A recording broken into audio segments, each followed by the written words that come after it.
Alright, here's the wood I'm going to be using. I'm going to be working on the floor today. So I've got some 4x4s, pressure treated, some 2x6s, pressure treated. And I think that's all I need for today. And there's some plywood there that I'll be using. And I think these are the tools I'll need. So I've got a miter saw, and a power drill, and some squares, framing square, and a speed square, and a 3-foot level. And some miscellaneous things, but I think that's all I'll need. So, time to get to it. Alright, so I've got my beams laid out where I think I want them. So I've got them going down that way. So, one beam per 3 piers. And I laid it out this way just because there's more room to drill the holes this way than if I were to go that way. With the beams. And so you see, so to get them, try to get them squared up, I set up this line that goes from this bolt down to that one, and I'm measuring an equal distance from the string to the end of this post, so that they'll all be relatively at the same position on this side, on the right side, so that on the left side they'll all be at about the same position there too. So, okay, so I have leveled the 4x4s out, and that's what we have. So that took a little while, but it's worth it. Don't want an unlevel shed, and so I think these things are going to be a problem now. Probably gonna have to cut those and then make little notches in the 2x6s that's gonna sit on top of here. But oh well, I think it'll be okay. Level. Look at that.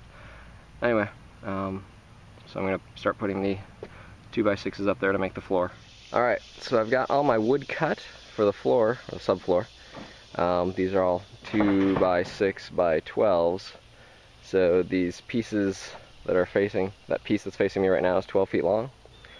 And in order to make a 12x12 box, those cross members need to be 11 feet 9 inches. I also got it squared up, which is very important for your floor. Because if you don't have a square floor, then none of your measurements are going to work out very well. And everybody on YouTube says, make sure your diagonals are the same distance. And what they really mean is use the Pythagorean theorem. So you take this big box, and you make 2 triangles out of it. You just draw an imaginary line from there to there. And since it's a 12x12 box, you do 12 squared plus 12 squared equals some unknown number squared. So you take 144 squared plus 144 squared, and you take the square root of that, and you get the diagonal measurement that you're supposed to have. And for this one, it turns out to be 203 inches and about 3/4 of an inch. And I got roughly that, so I'm happy. So now I'm gonna, these are connected here, got those screwed in, and I've got this tacked in place. Well, not tacked, we're not welding, but it's held in place by some screws to the 4x4s. So now I'm going to be using these handy little things that I drew. Those are my 16-inch on center markings. So I'm just going to center up this board with that mark and screw it in.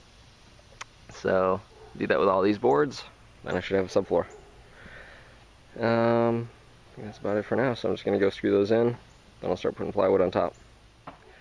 Now I've got the floor all braced, so I had the joist running lengthwise that way, but if you just kind of leave it like that, and these are 16 inches on center, so with this 3/4 inch plywood that I'm using, I've been told it will be a little squishy. So to add extra support for the plywood, I put those braces in, and so those are every 3 feet. So there's 4 boxes go running down the length. And remember, when you cut these, this one is going to be 3/4 of an inch shorter than all of these middle ones. Pro tip. anyways, I screwed all those in. So now I'm going to put the plywood on. And something I didn't mention was these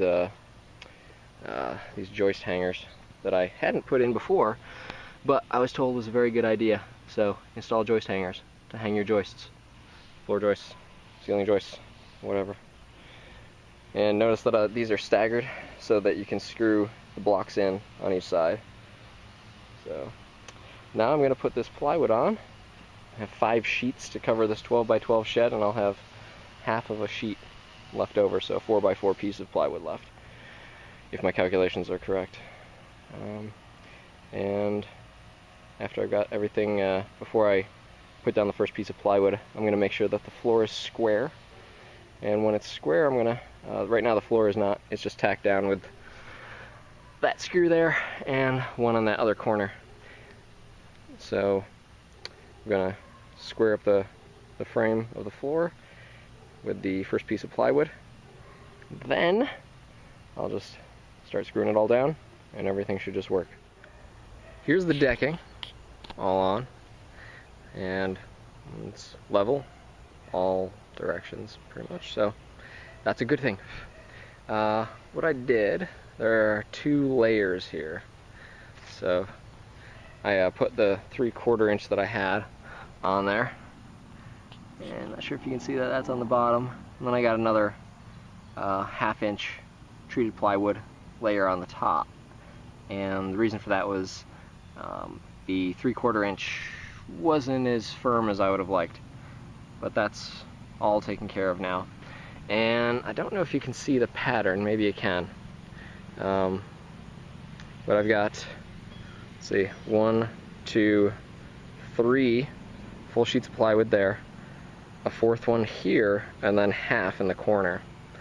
And the layer on the bottom has the same pattern but in reverse, and that's to minimize seam overlapping from the 2 layers. You don't want that.